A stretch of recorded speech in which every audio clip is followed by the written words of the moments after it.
Welcome, true believers, to Badwolf Comics. I'm your host, the Bad Wolf, and today we're going to talk about all things Gears of War.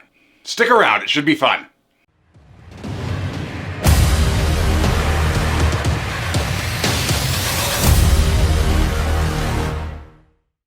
Welcome back, true believers, to another Bad Wolf Comics episode. Today we're going to talk about all things Gears of War. The games, the comics, the novels, all of it. Before we get started, I wanted to talk about a few things. This is the first video I've made since February. Many of you know last February my dog Nala passed, and I just haven't had the motivation or the presence of mind to actually go ahead and make videos. The videos you've been watching since then were pre-recorded. I had a bunch of videos that were pre-recorded. The reason you haven't seen anything in the last couple months is because I ran out of those pre-recorded videos. But we're back. I'm sorry I've been gone all summer. This is the prelude to our holiday festivities because, as you know, during the fourth quarter of the year, I'm a huge fan of the holidays, so we wanted to do some Halloween videos, some November fall videos, and some Christmas videos. A few things. You guys voted on the centerpiece here, what you wanted, and Spider-Man was the winner, so we went ahead and did that.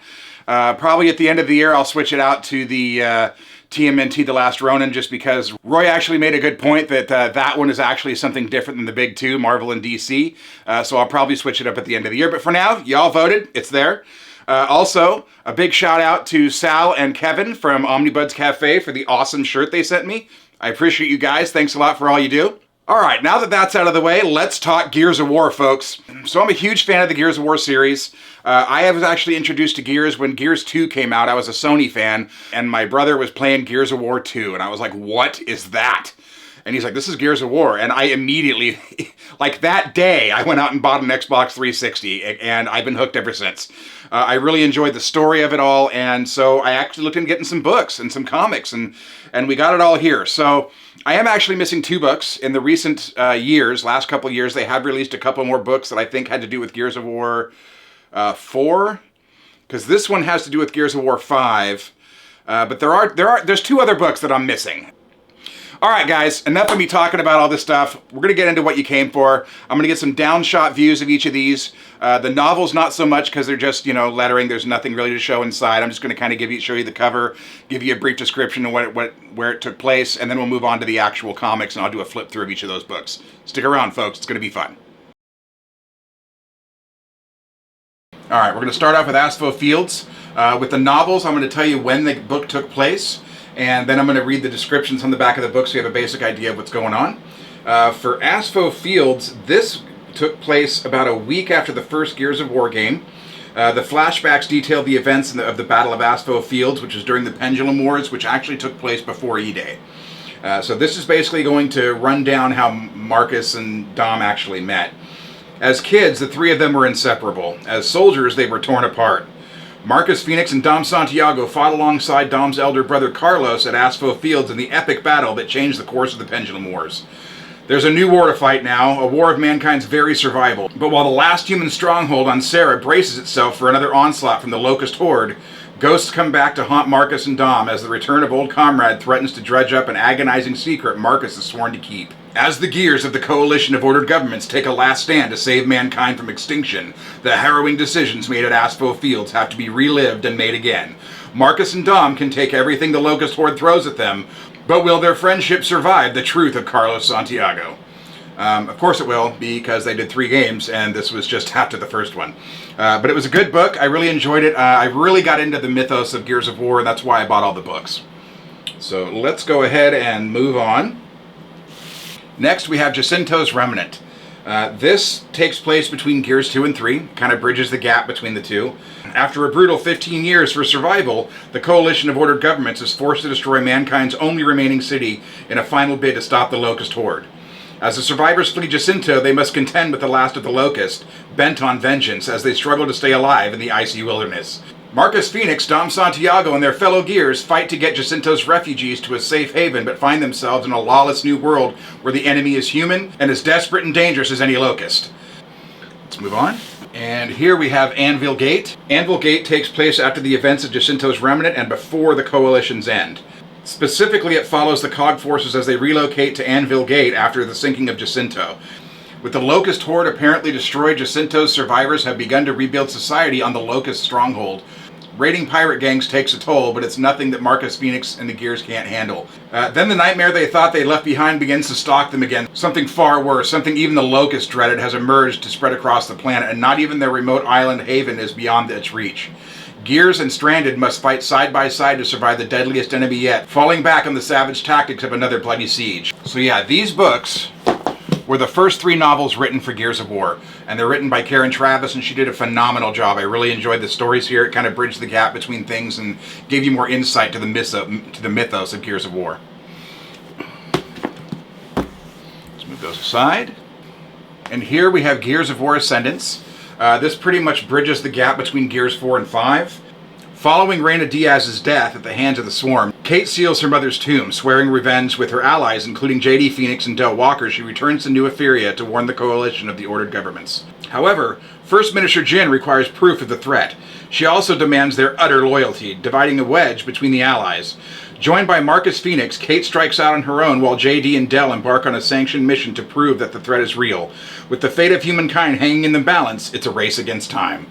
So basically, like I said, it just bridges the gap between Gears 4 and 5. This is by Jason M. Hugh. So Karen Traviss wasn't writing the books at this point. All right, let's move on. And this is the Slab. This is the first of 2 hardcovers that were released. Both hardcovers were released by Karen Traviss. This takes place before the first Gears of War game, serving as a prequel. It focuses on Marcus's time in the infamous prison, the Slab, as well as his father's imprisonment on Azura. Specifically, the story begins 10 years after Emergence Day. So when you start the first Gears of War game, Dom is breaking Marcus out of prison. That's what this is. This shows how and why Marcus went to prison. It also shows his time there. And while you think it may not be a very exciting time in a prison, it was a great book. I loved this book. There's some great humor in it, and you learn a little bit deeper side of Marcus Phoenix's personality. It really was a great read and a great book. I don't know if you can get this one anymore. If you do, it's probably in mass market paperback, because I'm pretty sure the hardcovers are out of print. All right, and this is Coalition's End.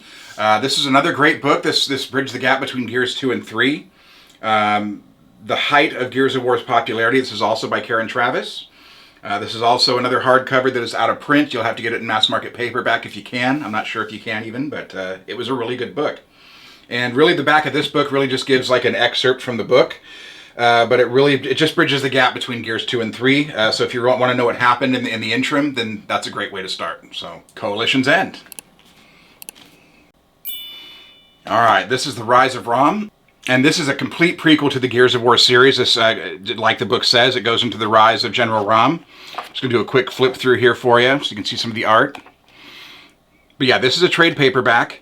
One of the only trade paperbacks I actually own. I prefer the hardcover format, but this was part of the story and I couldn't miss out on it.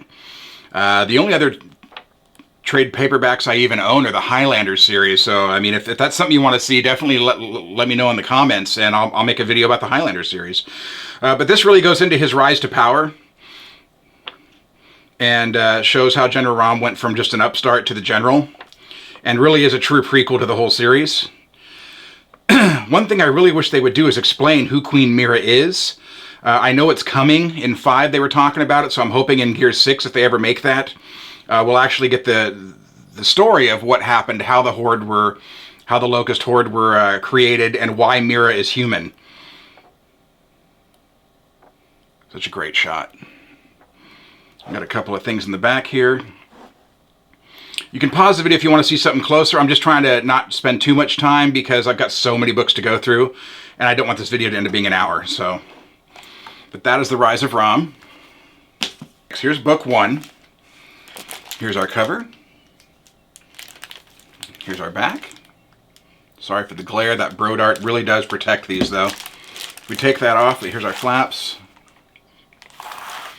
And then our actual cover. Nothing on the back. Here's your spine. Just put this right back real quick. Here's our end page. Looks really great. But yeah, this book takes place during the events of the first Gears of War game, specifically during the Light Mass Offensive, 14 years after Emergence Day. It focuses on the COG Force's desperate attempt to defeat the Locust Horde by detonating the Light Mass bomb. So this is during the events of Gears 1. but it's great art, and it's just a great way to bridge the gap between comics and gaming. And I'm a huge fan of both, so these were really no-brainers when I found out they existed. I hunted them all down, and I'm glad I did, because I don't want to say they're out of print because I'm not 100% on that, but I haven't been able to find them anywhere. A lot of the stories from 3 were actually in the Gears of War Reloaded game. If you unlock the cog tags, you unlock all these comic stories, and when we get into the 3rd book, I'll show you which ones they are. But yeah, for the most part, I bought these just to bridge the gap, something else to do, a little more lore of the Gears of War universe. Just good stuff, man. Yeah, these are a must-have for any fan of the series if you're also a comic collector. If you can find them. I don't even know if they are out of print. They might be spendy. I'd have to actually take a look on eBay and find out. But I don't think I was able. I don't think I was able to find them on Amazon or anything.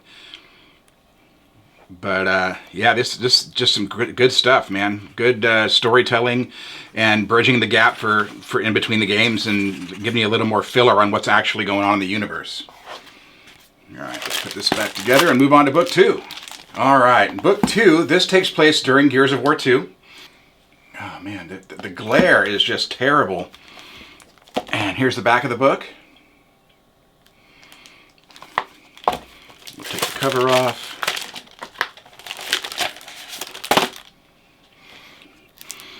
But yeah, this takes place during Gears of War 2. Just more of the battle, more of the story. Stuff you won't find anywhere else.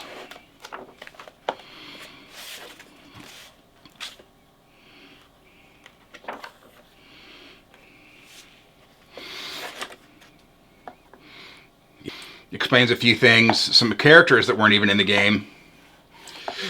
I'll bet you can guess what happened to them and why they're not in the game. But some just great, powerful shots, some good storytelling, and I miss that, man. There's way too much other agendas and other people trying to send a message in the things that they release now in video games and media. And this is, really a time before all that was going on, so we really just got good storytelling, and I wish we'd go back to that, but I digress. Great stuff here.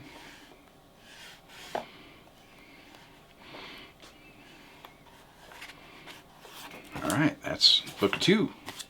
And last but not least, we have book 3. Now this book actually takes place between Gears 2 and 3.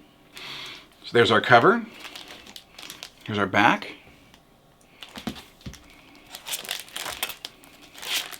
And this book was pretty basic. They just had the Gears of War Cog Omen in the cover, and the back still nothing in it.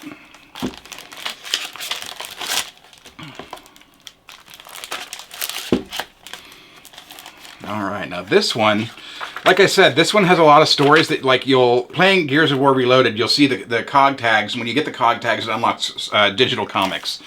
And in that, I believe they also serve Unseen and Unsaid.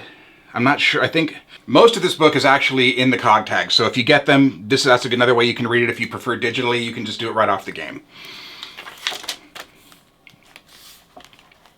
This was also the thickest of the 3 books.